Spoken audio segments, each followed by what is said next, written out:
Amaravati bill తీసుకొచ్చారు. ఒకే రాష్ట్రం ఒకే రాజధాని, అది అమరావతి ఉండాలి, కానీ అభివృద్ధి వికేంద్రీకరణ జరగాలని ఆనాడే చంద్రబాబు నాయుడు గారు చెప్పారు. ఇక్కడున్న యువత అందరూ ఆలోచించాలి. ఆనాడు మన పేపర్ తెరిస్తే ఫ్రంట్ పేజ్ లో రోజుకొక పరిశ్రమ వచ్చేది. పక్కనున్న తెలంగాణ, కర్ణాటక, తమిళనాడుతో యుద్ధం చేసి మరీ మనం పరిశ్రమలు తీసుకొచ్చాం. మనందరం చూసాం. ఆనాడు తమిళనాడుతో పోరాడి కియా పరిశ్రమకి ఆంధ్ర రాష్ట్రానికి తీసుకొచ్చిన ఘనత చంద్రబాబు నాయుడు గారిది. ఆ కియా పరిశ్రమ తమిళనాడుకి వెళ్లాల్సి ఉంది, కానీ వాళ్ళతో పోరాడి ఇన్సెంటివ్స్ ఇచ్చి మరీ తీసుకొచ్చాం. ఇలా దాదాపు 16 లక్షల కోట్ల రూపాయలు పెట్టుబడి 35 లక్షల మంది యువకులకి ఉద్యోగాలు కల్పించే లక్ష్యంతో ఆనాడు మేమందరం పనిచేశాం. 6 నిమిషాలు మీకోసం కష్టపడ్డారు చంద్రబాబు నాయుడు గారు. యువకులందరూ ఆలోచించాలి. ఆనాడు టైంకి స్కూల్ ఫీ రీయింబర్స్మెంట్ వచ్చేది. పై చదువులు చదవాలంటే పీజీ ఫీ రీయింబర్స్మెంట్ ఉండేది. విదేశాలకు వెళ్లి చదవాలన్నా కూడా విదేశీ విద్య అందించింది తెలుగుదేశం పార్టీ. ఇంతేకాదు, పిల్లలకి నైపుణ్యం పెంచడానికి స్కిల్ డెవలప్మెంట్ సెంటర్ ఏర్పాటు చేశాం. లక్షలాది మందికి స్కిల్ అప్గ్రేడేషన్ చేశాం. దాదాపు 1,20,000 మంది ఈ రోజు ఆ స్కిల్ అప్గ్రేడేషన్ వల్ల ఆంధ్ర రాష్ట్రంలో పనిచేసే పరిస్థితి మనం చూసాం. 2019లో కూడా వచ్చాడు. ఒక్క అవకాశం అని అడిగారు. ఆ మాయ మాటకి అందరూ పడిపోయారు. ఈ రోజు ఏకంగా రాష్ట్రాన్ని సర్వనాశనం చేసింది ఆ ఒక్క అవకాశం. యువకులందరూ ఈరోజు ఆలోచించాలి. ఆనాడు ఆంధ్రప్రదేశ్ జాబ్ క్యాపిటల్ ఆఫ్ ఇండియాగా ఉంటే ఈ రోజు ఆంధ్రప్రదేశ్ గంజాయి క్యాపిటల్ ఆఫ్ ఇండియాగా మారిపోయింది. ఒక్క పరిశ్రమ రాలా, ఒక్క పెట్టుబడి రాలేదు.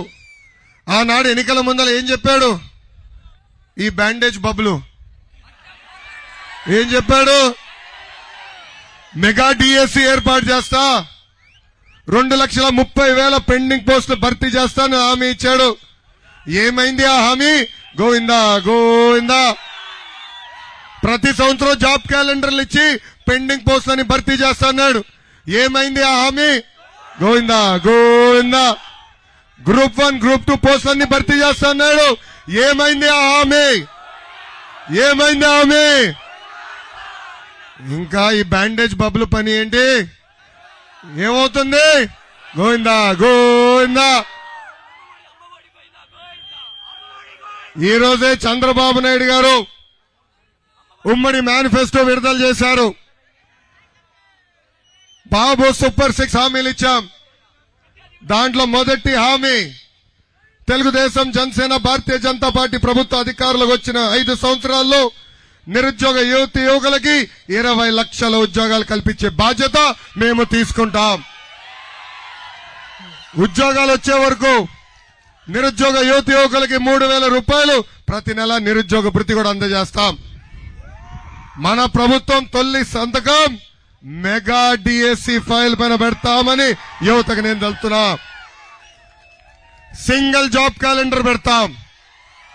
ప్యూన్ నుంచి కానిస్టేబుల్ గారి వరకు, గ్రూప్ 1, గ్రూప్ 2 కూడా సింగిల్ నోటిఫికేషన్ ద్వారా భర్తీ చేస్తాం. యువకులు ఉద్యోగాల కోసం ఎత్తుక్కునే పరిస్థితి ఉండదు. ఎప్పుడు ఏ ప్రభుత్వం ఉద్యోగం వస్తుందని గూగుల్లో ఎత్తుక్కునేదానికి అవసరం ఉండదు.